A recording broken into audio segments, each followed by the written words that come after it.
मैं तो अस्पताल में था, स्वयं वहाँ देखा, रोज हॉस्पिटल खत्म होती थी।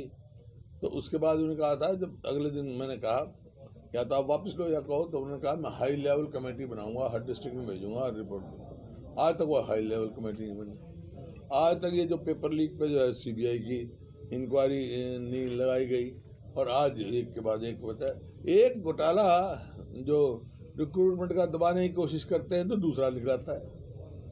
एक बार ऐसा तमाशा हो रहा है यहाँ पर। और ये जब मैं अब जीत करके आए थे, कांग्रेस पार्टी ने जो किया विपक्ष आपके सामने, उसमें बहुत सारे मुद्दे लोगों ने हमारे सामने बताए, रखे बहुत सारे मुद्दे, और उसमें ये भी मुद्दा था, अवधानी साहब उसमें ये भी मुद्दा था, इधर आ जाओ आराम से था, और बहुत सारे ऐसे मुद्दे थे। विकास के कार्य सब ठप है। मैं जींद शहर में भी घूमा, आज रोहतक में मैं घूमा, सड़कों का जो हाल है, दुर्दशा जो है, कोई मेंटेनेंस नहीं, इतना बुरा हाल पूरे प्रदेश का हुआ है। मैं जींद में गया, मतलब सेक्टर की सड़कें, यहाँ देख लो आप। मैं आज अपने वहाँ गया था, गांव में, खड़वाली गांव में गया था। आज तक मैं थोड़ा यार घूम के देखते हैं, मतलब कोई मेंटेनेंस की तरफ कोई ध्यान नहीं, बुरा हाल है, ये स्थिति है। और जैसे मैंने कहा, जींद में जो हमारा कार्यक्रम था कांग्रेस पार्टी का विपक्ष के समक्ष सीएलपी ने किया था, अब ये अगला कार्यक्रम हम 11 तारीख को मेवात में करेंगे, नू में।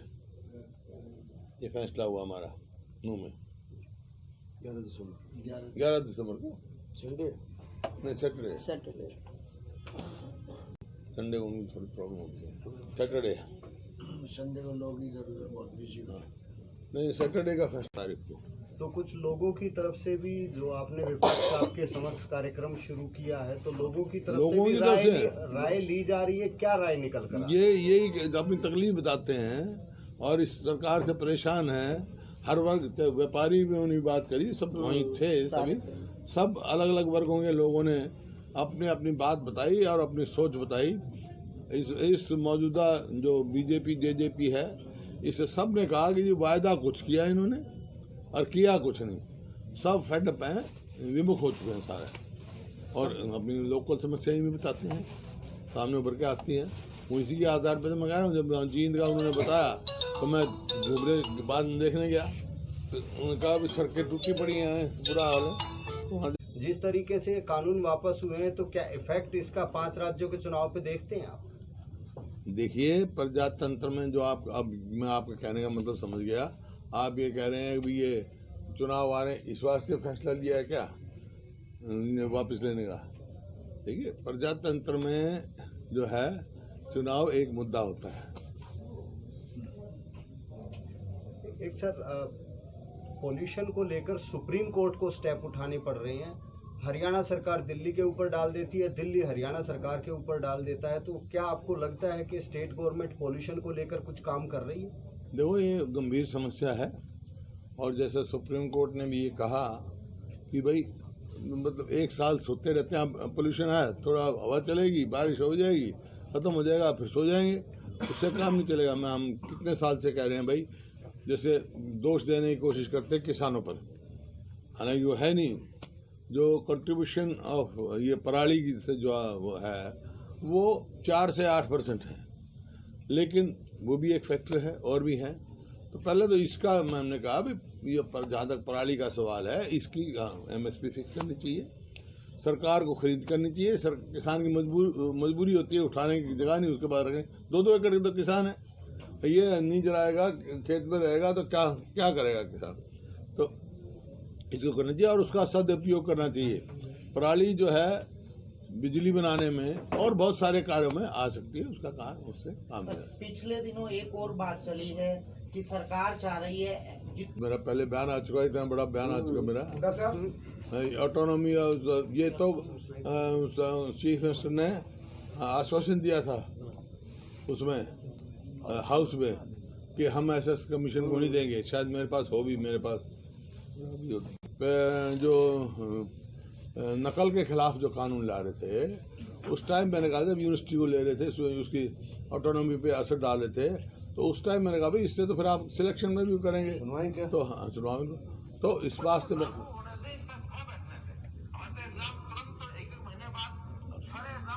माइक के पास एग्जाम से पहले अगर हमने इसको पास नहीं किया है तो ये समस्याएं तो लगातार बढ़ती चली जाएंगी और चीजें रुक जाएंगी।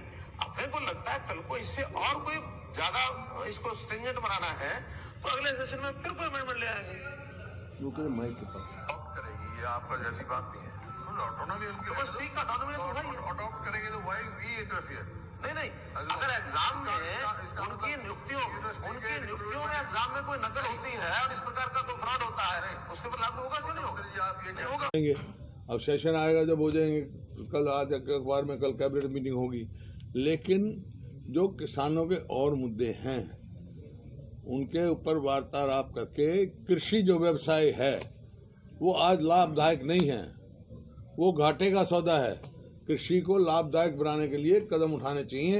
लागत तो बढ़ रही है, डीजल की कीमत बढ़ रही है। अब हमारे समय में तो ना तो फर्टिलाइजर पे टैक्स था, ना पेस्टिसाइड्स पे था, ना ट्रैक्टर पार्ट पे था, और डीजल पूरे हिंदुस्तान में सबसे सस्ता था मेरे यहाँ।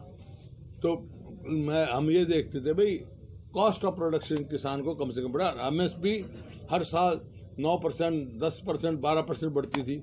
अब लागत तो बढ़ गई पिछले 6-7 साल से, फिर एमएसपी नहीं बढ़ पा रही, और जो एमएसपी अनाउंस भी करते हैं वो पूरी खरीद नहीं हो रही।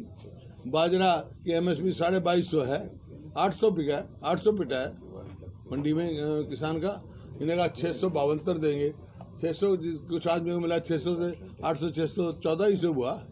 बाकी जो 850 घाटा कम करेगा वो कौन देगा?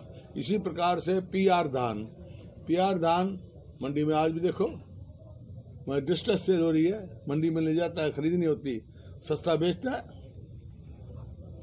तो आपके हिसाब से किसानों को अभी बैठे रहना चाहिए, उठ जाना चाहिए?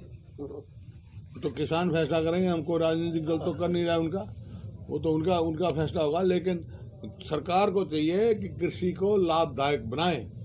जो ऐसे मैं वर्किंग उसका चेयरमैन था, जब मेरी रिकमेंडेशन थी कि लाभदायक एक ही तरीके से बन सकती है कृषि कि स्वामीनाथन का जो C2 फार्मूला आया है उसको लागू किया जाए, और ब्याज के दर में कमी की, वो तो कर दी थी हमने।